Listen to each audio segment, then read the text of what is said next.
Hello friends, आज हम आपसे चर्चा करेंगे पायरोफोरिक केमिकल्स। क्या पायरोफोरिक केमिकल्स होते हैं, इनका यूज क्या होता है, इनका हैंडलिंग कैसे करते हैं, और इन सारी चीज़ों को हम ध्यान में रखेंगे। तो हम इसलिए इसके बारे में डिस्कस कर रहे हैं कि कई बार होते हैं कि हम नए केमिस्ट्री में हैं, नए केमिस्ट होते हैं, हमें आइडिया ही नहीं होते कि कौन पायरोफोरिक केमिकल्स कौन कौन से होते हैं, कौन नहीं होते हैं। तो ये एपिसोड एकदम जो नए केमिस्ट्री के फील्ड में, सिंथेसिस केमिस्ट्री में जो एंट्री किए हैं, और जो वैसे भी जिनके यहाँ ऐसे खासकर एपीआई में वैसे पायरोफोरिक केमिकल का कम से कम यूज होता है। वैसे केमिकल इंडस्ट्री और पेस्टिसाइड इन सब में तो यूज होता है, लेकिन एपीआई में बहुत ही कम यूज होता है, तो उनके लिए भी जानना बहुत जरूरी है। तो लास्ट तक आप बने रहिएगा, हम सारी चीज़ों को समझेंगे। अगर पायरोफोरिक केमिकल्स की बात करें तो पायरोफोरिक केमिकल्स ऐसे केमिकल होते हैं जो एयर एयर के प्रेजेंस में, एयर के एक्सपोजर में इग्नाइट होते हैं, यानी कि उसमें आग पकड़ लेता है। साथ साथ ये मॉइस्चर और वाटर सेंसिटिव मटेरियल्स होते हैं, वाटर या मॉइस्चर सेंसिटिव भी होते हैं, उनके प्रेजेंस में भी आग लग जाती है। ये कौन कौन से होते हैं, तो पहली कैटेगरी होती है मेटल हाइड्राइड का। पहली कैटेगरी किसकी होती है? Metal hydride. और इसमें बेसिकली क्लास 1 और क्लास 2 मेटल्स जो होते हैं, ग्रुप 1 2 के मेटल्स हैं, उनकी हम बात कर रहे हैं। जैसे मेटल हाइड्राइड क्या क्या होते हैं वो हम यहाँ पर देखेंगे। मेटल हाइड्राइड में सबसे पहले नाम आता है लिथियम एल्युमिनियम हाइड्राइड का, सोडियम हाइड्राइड का, सोडियम बोरोहाइड्राइड का, डाइब्यूटाइल डाइब्यूटाइल डाई आइसोब्यूटाइल एल्युमिनियम हाइड्राइड का, डाइवालेज, लिथियम लिथियम बोरोहाइड्राइड का, इन सब का नाम आता है। ये कुछ मेटल्स हाइड्राइड है। वैसे हमें कैल्शियम हाइड्राइड को भी ध्यानपूर्वक यूज करना है, सोडियम हाइड्राइड का भी यूज ध्यानपूर्वक। तो ये सारी चीज आते हैं पायरोफोरिक मेटल्स में। पहला कैटेगरी हो गया मेटल हाइड्राइड का। अगर हम इसमें बात करें आगे की, तो इन सबको कैसे, ज्यादातर को तो इसमें जो यूज होते हैं वो सोल्यूशन के फॉर्म में होते हैं, मीन्स मॉइस्चर फ्री, यानी कि एनहाइड्रस सोल्यूशन के फॉर्म, एनहाइड्रस सॉल्वेंट में इनको डिजोल्व करके सोल्यूशन के फॉर्म में यूज किया जाता है। हम दूसरे पायरोफोरिक मेटल को समझते हैं। दूसरे कैटेगरी में आते हैं ऑर्गेनोमेटेलिक। ऑर्गेनोमेटेलिक ऑर्गेनोमेटेलिक में जैसे कि हम एल्युमिनियम ट्राईमिथाइल एल्युमिनियम आता है, डाई एथाइल जिंक आता है, डाईएथाइल जिंक, डाईमिथाइल जिंक, और जितने भी ग्रिगनार्ड होते हैं, सारे ग्रिगनार्ड जितने भी ग्रिगनार्ड रिएजेंट होते हैं, वे सारे ऑर्गेनोमेटेलिक पायरोफोरिक के अंतर्गत आते हैं। तो इनका पायरोफोरिक जो भी केमिकल्स होते हैं, इनको हमें ध्यान पूर्वक बहुत ही अंडर नाइट्रोजन ही यूज करना चाहिए। कोशिश करें तो इस एनहाइड्रस सॉल्वेंट में सोल्यूशन के फॉर्म में यूज करें, फिर एनहाइड्रस उनका चार्जिंग करना भी आसान होगा, उनको लेना भी, मेजर करना भी आसान हो जाता है।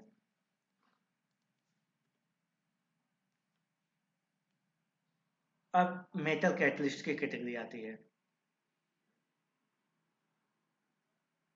मेटल कैटलिस्ट में रेना निकल रेना निकल क्या होता है? निकल के एल्युमिनियम के साथ एक कॉम्प्लेक्स होता है, पैलेडियम आयन कार्बन। ये वैसे तो नहीं होता, लेकिन अगर सॉल्वेंट का प्रेजेंस है, मतलब सॉल्वेंट के कांटेक्ट में है, तो ये पायरोफोरिक की तरफ बिहेव करते हैं। प्लेटिनम ऑक्साइड, सोडियम, पोटेशियम, इन सब का अंडर नाइट्रोजन, ये वैसे तो ये मिनरल ऑयल्स के साथ ही इनको रखा जाता है। तो इन सब का ध्यान देना है कि ये सब पायरोफोरिक के अंतर्गत आते हैं। और दूसरे मेटल्स की अगर बात करें, तो कुछ मेटल्स में, मेटल कैटलिस्ट और मेटल्स में यहाँ पर मैग्नीशियम भी होते हैं, फ्रेंसियम होते हैं, सीजियम होते हैं, पोटेशियम, ये सारे जो होते हैं पायरोफोरिक केमिकल्स के अंतर्गत आते हैं। और ध्यान देने वाली बात है कि कुछ नॉन मेटल्स भी आते हैं, जैसे कि tri methyl phosphine trimethyl phosphine यानी कि PME3, fluorine gas fluorine gas, white phosphorus, और फास्फोरस, व्हाइट फास्फोरस और फास्फोरस, ये नॉन मेटल्स होते हैं। मेटल एल्कोलाइड्स मेटल एल्कोक्साइड होते हैं, उसमें क्या होता है, potassium tertiary butoxide, sodium methoxide, sodium ethoxide, ये सब मेटल ऑक्साइड। तो यहाँ पर हमने ये डिस्कस किया कि कौन कौन से मटेरियल्स होते हैं जो पायरोफोरिक होते हैं।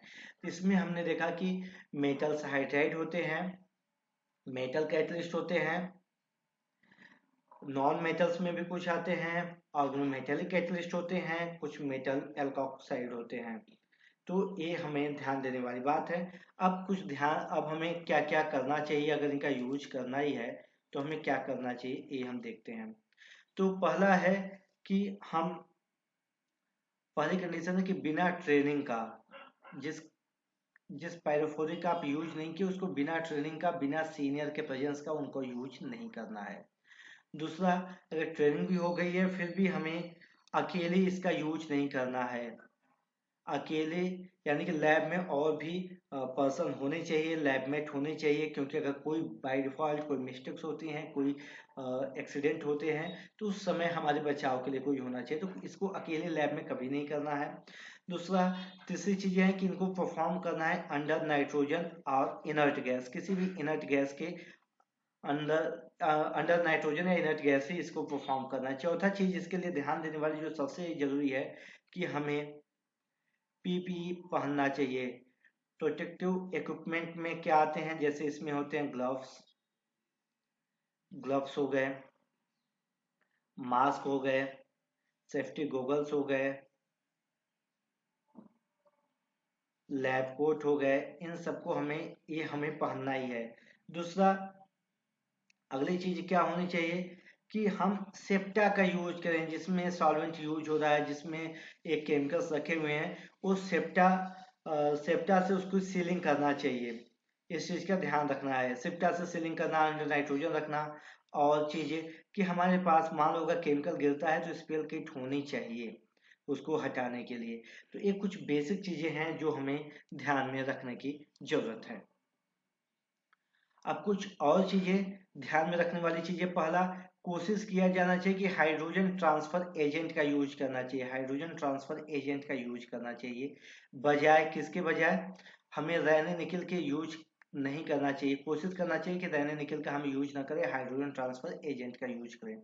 दूसरी चीजें हैं कि टर्सरी ब्यूटाइल लिथियम ज्यादा खतरनाक होता है, तो हमें कोशिश करना चाहिए एन ब्यूटाइल लिथियम यूज करना चाहिए बजाय टर्सरी ब्यूटाइल लिथियम के।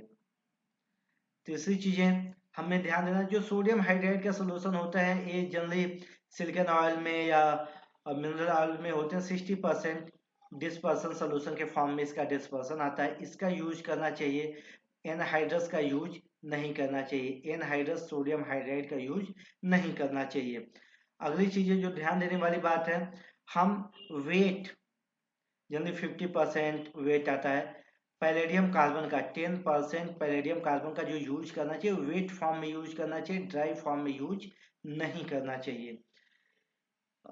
ये सारी चीजें हमें, कुछ बेसिक चीजें हैं जो हमें ध्यान देने की जरूरत है। और जहां तक हो सके जो पायरोफोरिक केमिकल्स हैं इनका अल्टरनेटिव्स अगर उसकी केमिस्ट्री पॉसिबल है तो हमें उनके अल्टरनेटिव केमिस्ट्री का केमिकल का यूज करना चाहिए। और एक, अगर लिक्विड जो केमिकल्स होते हैं लिक्विड होते हैं तो उनको तो कैनुला और सिरिंज के द्वारा लेते हैं, या बहुत थोड़े अमाउंट में है तो हम सिरिंज से लेते हैं। लेकिन जैसे कि हमें 5 ml हमें लिक्विड चाहिए, वो केमिकल चाहिए, तो हम 5 ml के लिए उसके हम यहाँ पर 5 ml वाले सिरिंज का यूज नहीं करना चाहिए। अगर 5 ml हमें केमिकल चाहिए और रिएजेंट चाहिए तो हम इससे बड़े वॉल्यूम का हम यूज हमें करना चाहिए सिरिंज का। जैसे कि अगर हमें, मतलब उसका 2/3 से ज्यादा भरा हुआ केमिकल्स नहीं होना चाहिए, कम से कम 1/3 वॉल्यूम उसका फ्री होना चाहिए, इस चीज का हमें ध्यान देना चाहिए। जिससे हमें अगर 25 ml केमिकल्स की जरूरत है, मान लो 20 ml की जरूरत है, 25 ml की जरूरत है, तो हमें 25 ml के सिरिंज की जरूरत यूज नहीं करना चाहिए, 40 ml के सिरिंज की यूज करना चाहिए। तो ये सब कुछ बेसिक चीजें हैं जो हमें ध्यान रखने लायक है। हमें इनका यूज करना चाहिए। तो लिक्विड सोल्यूशन को हम कैनुला कैनुला और अंडर नाइट्रोजन ऐसे इनका यूज करना चाहिए। इसके बारे में मैंने लिथियम एल्यूमिनियम हाइड्राइड के वीडियोज में इसके बारे में बहुत अच्छे से बताया हुआ है। तो हमें कैनुला का यूज करना चाहिए और ये डीप होना चाहिए सॉल्वेंट, यहाँ पर रिएजेंट में जो हम केमिकल्स यूज कर रहे हैं, और यहाँ भी काफी नीचे तक होना चाहिए। और अंडर नाइट्रोजन भी इसको हमें रखना चाहिए, सेप्टा से क्लोज होना चाहिए। इस सारी चीजों का ध्यान रखना है। लेकिन अगर सॉलिड हमारा रिएजेंट है तो उसका यूज करना चाहिए। उसको क्या करना चाहिए, इनर्ट गैस का यूज करना चाहिए। इस सॉल्वेंट फनल का यूज करके सॉल्वेंट फनल के अंडर ही वेइंग करना चाहिए। सारी चीज अंडर ही, अंडर नाइट्रोजन हमें करना चाहिए। तो दोस्तों रहा ये बेसिक आइडिया कि कैसे हम सॉलिड पायरोफोरिक मेटेरियल्स को लिक्विड पायरोफोरिक मेटेरियल्स को यूज कर सकते हैं। गैसेस पायरोफोरिक मेटेरियल्स होते हैं, उनको भी अंडर नाइट्रोजन प्रॉपर कैनुला इन सब का यूज करके ही करना चाहिए। अपनी सेफ्टी पहले ध्यान में रखते हुए हमें करना चाहिए। तो आज हमने ये सीखा कि पायरोफोरिक मेटेरियल्स क्या क्या होते हैं, कौन कौन से होते हैं। मेटल हाइड्राइड होते हैं, मेटल कैटलिस्ट होते हैं, आर्गोमेटेलिक होते हैं, मेटल एल्कोक्साइड होते हैं, और कुछ नॉन मेटल्स होते हैं।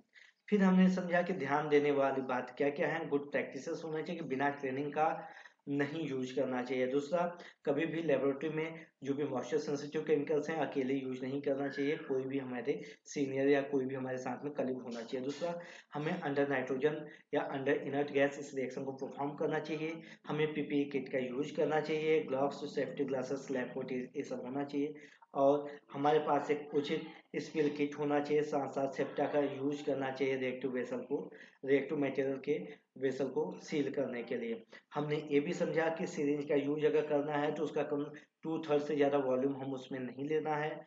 और लिक्विड सोल्यूशन के लिए हमें कैनुला और सिरिंज का उपयोग अंडर नाइट्रोजन करना है। सॉलिड के लिए मैंने स्क्रीन पर जैसा आपको दिख रहा है कि फनल, नाइट्रोजन का यूज अंडर फनल ऐसे करना चाहिए। जितना बड़ा फनल होगा उतना ज़्यादा एरिया कवर करेगा और नाइट्रोजन तो वहाँ पर रहेगा, एयर और मॉइस्चर को उतना वो रिप्लेस करेगा।